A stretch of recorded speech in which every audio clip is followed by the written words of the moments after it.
នឹងហើយសួស្តីបងប្អូនទាំងអស់គ្នាបាទវីដេអូថ្ងៃនេះមានអ្វីប្លែកទេបងប្អូនអើយគ្រាន់តែចង់បង្ហាញពីជីវិតរស់នៅក៏ដូចជាសកម្មភាពប្រចាំថ្ងៃសម្រាប់អ្នកដើរព្រៃនៅខាងតំបន់សមុទ្រអីចឹងណាបងប្អូនទាំងអស់គ្នាបាទអញ្ចឹងសម្រាប់យើងអ្នកដើរព្រៃនៅតំបន់សមុទ្រនេះគឺមិនងាយស្រួលដោយបងប្អូនអ្នកដើរព្រៃនៅតំបន់ភ្នំប្រហែលទេណាបើយើងដើរនៅតំបន់ភ្នំគឺយើងមានទឹកសាបទឹកអីប្រើប្រាស់ក៏ដូចជាងូតទឹកងូតអីចឹងណាយើងមានទឹកប្រើប្រាស់ជាងទៅអញ្ចឹងសម្រាប់អ្នកដើរព្រៃនៅក្នុងតំបន់សមុទ្រនេះគឺភាគតិចណាស់ដែលយកទឹកទៅងូតបងប្អូនអើយយើងយកតែទឹកសម្រាប់តែហូបអត់ចង់ក្រាន់ផងនិយាយថាធ្ងន់នោះធ្ងន់បាទតើយើងយកទូកទៅអញ្ចឹងទៅតើយើងដាក់តាមទូករៀងច្រើនតិចទៅក៏ប៉ុន្តែយើងងូតយើងអីហ្នឹងក៏ងូតបែបឆក់កដៀតបែបសន្សំចៃដែរអ្នកទាំងអស់គ្នាតែសម្រាប់ទឹកហូបទឹកផឹកវិញដាច់ខាតត្រូវយកទៅតាមខ្លួនជាប់ជានិច្ចតែម្ដងបាទព្រោះនៅតំបន់ព្រៃកោងកាងនេះគឺយើងឆាប់ស្រេកទឹកជាងតំបន់ភ្នំទៀតបងប្អូនអើយអត់មានវ៉ណាដែលយើងកាត់ទៅចេញទឹកយើងអាចផឹកបានអីទេអត់ទេបាទគឺសុទ្ធតែទឹកប្រៃនៅជុំវិញនឹងតែម្ដងបើសិនជាយើងមិនត្រៀមខ្លួនទេគឺវេទនាឡើយហ្នឹងអ្នកទាំងអស់គ្នាឥឡូវនេះយើងមកចូលសកម្មភាពវីដេអូយើងបន្តទៀតចឹងណាអញ្ចឹងបន្ទាប់ពីយើងមកដល់ទីតាំងដែលយើងត្រូវសម្រាកហើយយើងក៏ចាប់តាមដើរប្រមូលឈើណាដែលងប់ដើម្បីយកមកធ្វើជារៀនដើម្បីយើងសម្រាកនៅពេលយប់អញ្ចឹងទៅបាទអញ្ចឹងនៅក្នុងព្រៃកោងកាងដូចធ្លាប់ប្រាប់អ្នកនរគ្នាដឹងស្រាប់ហើយបាទថាព្រៃកោងកាងនេះគឺមានដៃកោងកាងកញ្ញឹងកញ្ញងកញ្ញងកញ្ញាងហ្នឹងគឺពាសពេញតំបន់មាត់ព្រែកហ្នឹងតែម្ដងបាទអញ្ចឹងសម្រាប់បងប្អូនដែលគាត់មានបញ្ហាសាឡាដៃជើងអីខ្ញុំអត់រីកមិនឲ្យគាត់ដើរតាមព្រៃកោងកាងទេណាពីព្រោះថាយើងត្រូវកំឡងព្រៃកោងកាងមកកន្លែងទៅមកកន្លែងហើយភក់ក៏ភក់បងប្អូនហើយបាទភក់វិញសឹងថាត្រឹមជង្គង់ត្រឹមចកេះក៏មានដែរបាទអញ្ចឹងសម្រាប់ខ្ញុំដើរនៅក្នុងព្រៃកោងកាងនៅពេលដែលទឹកនេះជាវិថាជាប់ភក់ហ្នឹងសឹងថាតែញយដែរហ្នឹងបងប្អូនហើយបាទសឹងថារឿងខ្លួនអត់ចង់រួចទេអ្នកទាំងអស់គ្នាបាទ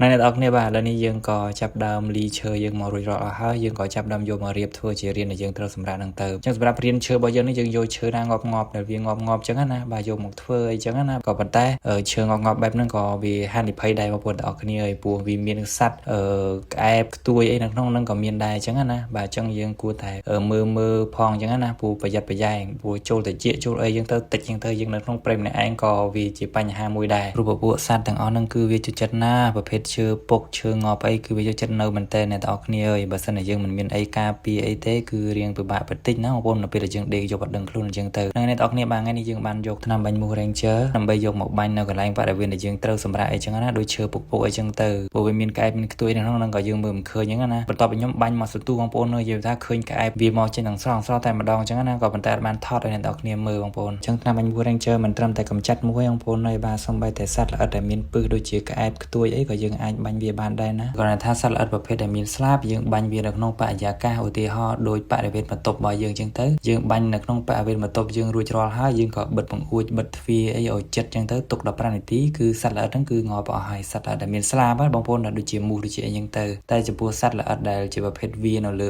ដីនៅលើឈើអីដូចជាក្អែបដូចជាសំអអញ្ចឹងទៅយើងតតែបាញ់ចំវាផ្ទាល់អញ្ចឹងទៅបានវាអាចងាប់អញ្ចឹងណាហ្នឹងហើយអ្នកទាំងគ្នាឥឡូវនេះមកតសកម្មភាពដែលយើងធ្វើម្ហូបមុននឹងយើងចេញទៅរកគ្រឿងសមុទ្រយើងបន្តទៀតអញ្ចឹងណាបងប្អូនទាំងគ្នាបាទអញ្ចឹងនេះរៀងរកក្រាក់បន្តិចហើយអ្នកទាំងគ្នាហើយបាទព្រោះទឹកខែនេះវាឡើងខ្លាំងបងប្អូនទាំងគ្នាព្រោះភ្លៀងមួយយ៉ាងនេះភ្លៀងខ្លាំងដល់អញ្ចឹងទៅទឹកវាឡើងខ្លាំងអញ្ចឹងទៅធ្វើឲ្យយើងនឹងរៀងពិបាករកកន្លែងយើងសម្រាប់បន្តិចក៏ប៉ុន្តែអីបងប្អូនបាទនេះគឺជាបញ្ហាទូទៅសម្រាប់យើងអ្នកសមុទ្រហ្នឹងហើយគ្រោះវាតែងតែមានលៀបវាតែងតែមានគ្រោះហើយអញ្ចឹងណាអ្នកទាំងគ្នាបាទឧទាហរណ៍ទឹកឡើងខ្លាំងបាទយើងពិបាកគេងក៏ប៉ុន្តែមេឃភ្លៀងខ្លាំងចាក់ច្រែងឡើងច្រើនយើងរកគ្រឿងសមុទ្រក៏បានច្រើនតាមនឹងដែរអញ្ចឹងណាវាអត់ទៀងបងប្អូនទាំងគ្នាបាទនៅវត្តគ្នាបាទថ្ងៃនេះយើងបានយកខ្យងតដិតមកពីផ្ទះដែលយើងទោះតាំងតែពីម្សិលមិញបាទយកមកធ្វើម្ហូបក្នុងព្រៃនឹងតែម្ដងដោយសារតែស្មាននេះបងប្អូនហើយយើងរកគ្រឿងសមុទ្រធ្វើម្ហូបក៏រកមិនទាន់ដែរបងប្អូនព្រោះយើងបញ្ញាប់ទៅរកគ្រឿងសមុទ្របន្តទៀតដែរយើងចាំតែរកម្ហូបសិនតម្រុំឲ្យយើងបានទៅរកគ្រឿងសមុទ្រហ្នឹងគឺវាចំណាយពេលយូរដែរយប់ជ្រៅដែរអញ្ចឹងណាដូចថ្ងៃនេះអីយើងបានយកខ្យងតដិតហ្នឹងយកមកឆាគ្រឿងបងប្អូនអើយនិយាយថាឆ្ងា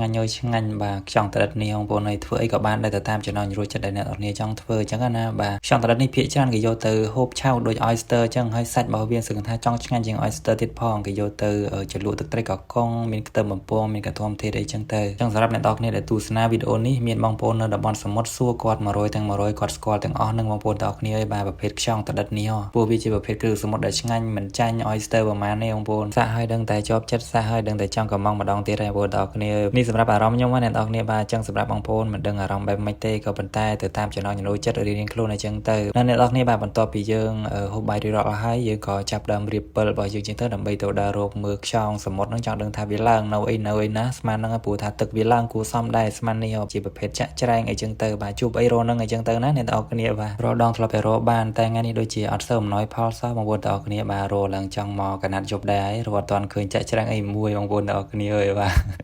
ដែលឡើងចង់ហត់ដែរហ្នឹងបាទមានតែក្តាមមានអីហ្នឹងបងប្អូនហើយដូចជាក្តាមជ័រដែលគេយកទៅធ្វើបុកល្ហុងធ្វើក្តាមប្រៃអញ្ចឹងណាបាទវាឡើងចង់ឈើឡើងអីចឹងទៅបងប្អូនទាំងអស់គ្នាបាទនេះមេនេះញីអញ្ចឹងណាហើយនេះគឺជាប្រភេទខ្យងភ្នែកប្រើបងប្អូនខ្យងប្រភេទនេះឆ្ងាញ់ដែរហ្នឹងបងប្អូនបាទចង់ឆ្ងាញ់យ៉ាងចាក់ច្រែងទៀតណាអញ្ចឹងខ្ញុំដើរវិញបងប្អូនហើយដើរឡើងចង់ដាច់សង្វែងហើយបាទរត់មានឃើញខ្យងអីមួយមិនដឹងមកពីមេឃអត់ភ្លៀងឬក៏តំបន់ហ្នឹងវាមិនសូវមានឬក៏មិនបងប្អូនទាំងអស់គ្នាបាទព្រោះយើងរកពីមុនយើងរកល្បាតំបន់ហ្នឹងដែរហ្នឹងឥឡូវនេះក៏មកជួបជាមួយនឹងកង់ឡានបងប្អូនហើយបាទដូចគេចាប់ដាក់ដូចដឹងចិត្តយើងអញ្ចឹងណាបងប្អូនឯងម្ចាស់ព្រឹកព្រៃព្រឹក្សាអញ្ចឹងជួប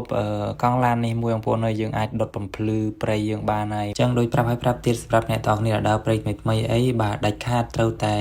ដុតភ្លើងពួកភ្លើងបាទនៅបរិវេណកន្លែងតង់កន្លែងដែលយើងសម្រាប់អីចឹងទៅណាបាទដើម្បីការពារសត្វអាសិរពិសផ្សេងៗឬមួយក៏សត្វព្រៃមួយចំនួនដែលកាចសាហាវអញ្ចឹងទៅសម្រាប់ដើរព្រៃឲ្យតែយើងដុតភ្លើងអញ្ចឹងទៅគឺកម្រមានសត្វណាហ៊ានមកចិត្តដែរបងប្អូនទាំងអស់គ្នាបាទវាមានតែទៅឆ្ងាយបាទសម្រាប់ខ្ញុំនៅតំបន់សមុទ្រនេះគឺកម្រមានសត្វអាសិរពិសហើយក៏ប៉ុន្តែវាមានតែប្រភេទពស់ថ្លាន់បងប្អូនទាំងអស់គ្នាបាទពស់ថ្លាន់គឺមានក៏ប៉ុន្តែវាមិនមែនមានគ្រប់តែតំបន់ទេវាមានតំបន់ខ្លះវាមានតំបន់ខ្លះវាអត់មានដែរតំបន់ដែលមានហ្នឹងគឺតំបន់ហ្នឹងវាសម្បូរទៅដោយព្រៃក្បោះព្រៃទឹកជាំអីគឺវាសម្បូរសត្វទាំងអស់ហ្នឹងអញ្ចឹងគួរតែប្រុងប្រយ័ត្នទាំងអស់គ្នាបាទមិនថាបងប្អូនដើរព្រៃថ្មីមិនថាបងប្អូនដើរព្រៃចាស់ៗអញ្ចឹងទៅណាបាទអ្នកទាំងអស់គ្នាបាទវីដេអូយើងមានតែប៉ុណ្្នឹងទេចាំជួបគ្នានៅវីដេអូក្រោយបន្តទៀតណាបងប្អូនបាទបាយបាយអរគុណច្រើន